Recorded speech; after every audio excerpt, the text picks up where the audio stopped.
Chapter 7. Unavoidable Incompatibility. At times, I wonder whether I wouldn't be better off breaking off from Georgios, especially now that I have Leopold. It isn't fear of loneliness. Not with Mama Melkia around and Janine de Vries, who is so much more than a shop assistant. There are enough reasons for me to leave now, but I can't. The moment I see him, I'm trapped inside a magnetic field. In fact, it is I who went towards him, and he knows it only too well. I'm forever drawing parallels between him and John. Georgios has always had this quiet, knowing arrogance when he stares at me, an unnerving grin of superiority. His handsomeness is very Mediterranean and not really my type, yet he's convinced of the opposite. I do envy his incredible mass of jet black hair. It's so thick he just has to pass his hand through it to keep it set. He's big and brawny and rugged, not an intellectual. It's probably that earthy quality he exudes that has fascinated me from the outset, the way he kneads the dough and handles the ingredients. I've had countless occasions to savor Greek pastries, but Georgios' baklavas and kadifs are second to none, so crisp and light, with just that touch of honey that makes them melt in your mouth. Never do they have the greasy and sickening aftertaste typical of such desserts. His gâteaux and chocolate eclairs match the best one can find in Elizabethville. Funny how back in America I used to dislike cakes. With Georgios, I've acquired something of a sweet tooth. He so often has the upper hand with me. Fortunately, not always. When he heard I wanted to adopt a boy, he reacted violently. "Come off it, man. You're being ridiculous," he scoffed. "You don't know what you're getting into. The child will need a mother. You won't be able to take proper care of him." In fact, Georgios was terribly jealous, and to complicate matters, he found the choice of a little Métis quite distasteful. That I lived with Mama Melkia was an oddity he couldn't refrain from hinting at, as if I were being contaminated by her nearness. I proposed his becoming Leo's godfather. He bluntly refused. I then flew into a temper and didn't see him for a couple of months. Frankly, I didn't miss Georgios. My whole time and emotions were devoted to Leo, learning, as it were, my role as a father.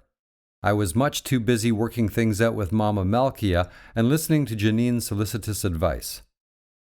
Georgios must have suffered from his estrangement, and he made a gesture of amends. He learned that I was organizing a birthday party for Leo and had a magnificent cake sent to our home. The card that came with it was laconic and somewhat impersonal. From Georgios Confectioners. Such pride. It's so like him. Of course, he responded to my invitation and brought Leo his first wooden locomotive. Though unable to conceal my curiosity, I wasn't actually surprised at Georgios' attitude. He almost ignored me, concentrating his attention on Leo, scrutinizing him with calculated bonhomie. "I'm your daddy's friend, you know," he told the child in a muffled tone, yet loud enough for me to hear. "You may call me Uncle, okay?" Leo looked back quizzically at that dark, burly man, his gaze flitting from the charcoal eyebrows to Georgios' hands struck by his downy fingers. "Let's play together," Giorgio proposed, pushing the train over the mat. But Leo seemed less interested in the toy itself than the paws handling it. I could hardly contain myself and would have burst into a fit had Janine not summoned us to the table. When we all got seated, I presented Georgios with the cake slicer, doing him the honor of cutting into his chef d'oeuvre. "You must first blow out the candles," Janine nudged Leo, all in one breath. Leo hesitated, still very intrigued by Georgios' dangling hand. He finally did it, and we applauded noisily, Mama Melkia hailing, "Bravo, por kitoko Leo." At that, I exploded, not bothering to wipe my tears. I don't believe Georgios ever suspected what had, in part, triggered those tears, so absorbed was he in trying to make a favorable impression. Even if, in his heart of hearts, he resented Leo's intrusion into my life, I couldn't help acknowledging the sincerity of his efforts. We began to see each other again, but on different terms. Whether he approved of it or not, Georgios had to take Leo into account. We would meet only at his place, his visits at my home being limited to occasions such as the child's birthday or some other social gathering. The arrangement seemed suitable to both of us. Taking care of mon doux Leopold and the joy of contributing to his education changed the perspective of my relationship with Georgios. It now appeared more balanced as far as I was concerned, for I no longer felt that weighty dependence to which I had subjected myself. I recall how during my hours of solitude I used to long for his company, yet when we got together, after a while I would inexorably fall prey to his magnetism, devoid of willpower. Then, nostalgically, I would muse over the college years I had spent in Baltimore, and John would be cruelly absent. I could never confide to Georgios my innermost preoccupations. Our wavelengths didn't match. More than once I thought of opening up to Janine, but I prized her friendship too dearly to burden her with such matters. Yet, when the question of Leo's adoption arose, she was the only one who had the generosity and intelligence of the heart to listen to me. As Leo grew up, Georgios' behavior gradually altered. A teetotaler as long as I had known him, he started to drink. However, liquor didn't agree with him, and that's where the whole problem lay. At May's time, he would have a couple of ouzos. This was enough to make him irritable. Whether we were sitting together, he and I, or with acquaintances at the Lido on Saturday afternoons, he would take offense at the slightest pretext. Generally, it was against a slow waiter. He would pounce on the table with the flat of his hand and hurl Greek curses at the dazed servant. If I tried to reason with him, he would tell me to shut up, reminding me that I couldn't do with him what I did with my son. Then he would lapse into a long, gloomy silence, which usually ended up with a mumbled apology. His anger, it couldn't be more obvious, was directed at Leo, or rather at my love for the child. He knew, of course, that if he dared touch Leo, it would be irremediably finished between us. He would flare up during the weekend, and this scenario repeated itself until I threatened not to see him again. He was getting increasingly vulgar. He would cry, then promise me he wouldn't drink in my presence. By now he was addicted to his thrice-weekly straight ouzos, when it wasn't scotch. Despite his resolution, he couldn't keep his word. After he would gulp his first glass, I would dart at him a hawkish look, which would quiet him down for a while. He would interrupt the hiatus by a flurry of half-muttered obscenities. "Bon," I would conclude sharply. "I'm off," and let him brood in his corner. Walking away, I could hear him slap the table with the tips of his fingers, his gesture punctuated with a bitter and resounding "Osto dialo, putana." I became weary of his all-too-predictable outbursts and decided we should stop going to the Lido or to any other public place together.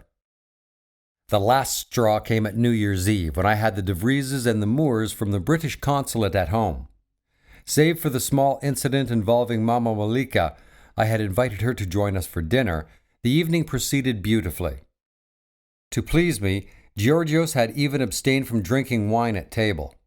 But as the year came to a close and I served the champagne, I didn't have the heart to exclude him, insisting that he toast with us. We were all so merry, my sweet Leo giggling and slightly tipsy, that I had almost forgotten the effect liquor had on Georgios. It happened like a thunderclap. Georgios suddenly rose from his armchair, slammed his empty champagne glass against the wall, and walked over to me, eyes bloodshot. I expected mayhem, yet was unprepared for what followed. He insulted me before everyone, exposing our relationship in so crude a fashion, I urged Mama Malkia to take Leo to his room. The little the child had already heard way too much that would certainly bear on his future. I couldn't but hate Georgios for it. My blood was boiling, and I literally ejected him from the house. The scene must have shocked the daylights out of the Moors, but I really couldn't be bothered. At the moment, their opinion of me seemed so utterly unimportant, it didn't even cross my mind that I should excuse myself. Roger De Vries looked very confused. Janine kept silent, biting her lip. There was compassion in that gesture, and I knew our mutual affection wouldn't suffer from what she had just witnessed. After everyone left, I found Leo asleep with Mama Malkia's door closed. I felt relieved, for I was still seething with anger and couldn't face them in my state. I poured myself some champagne, uncorked a new bottle, and went on drinking until I couldn't see straight anymore. Having switched all the lights off, I staggered to my room and just plopped on the bed with my clothes on. I spent an agitated night. Unconsciously, I must have willed myself to blot out anything related to the evening's occurrence or the people involved in it.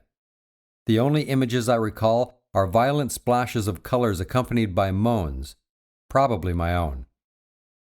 A week passed. Then I got a phone call from Georgios.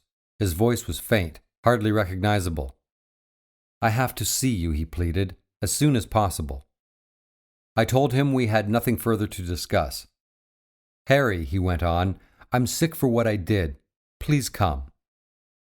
Unshaven, his shirt rumpled and missing 2 buttons, he took my hand to his chest and sobbed. A big hulk of a man shaking with all his limbs. He knelt and, clinging to my ankles, begged me for forgiveness. "Sorry, sorry 1,000 times," he repeated in a cracked voice. I couldn't bear it and commanded him to rise. We sat facing each other. He stared at my feet, helpless and contrite. I felt a mixture of pity and revulsion. The silence seemed interminable. "Georgios," I finally said, "it won't ever be like in the past. Do you understand that?" He nodded like a child expecting punishment. For a moment I hesitated. Then, mustering my courage, I set my conditions. "I don't want you to come to my home again under any circumstances. You must keep away from Leo. Do you hear? You've done him irreparable harm." He nodded once more. "And from now on," I said, "the only place we'll meet is here."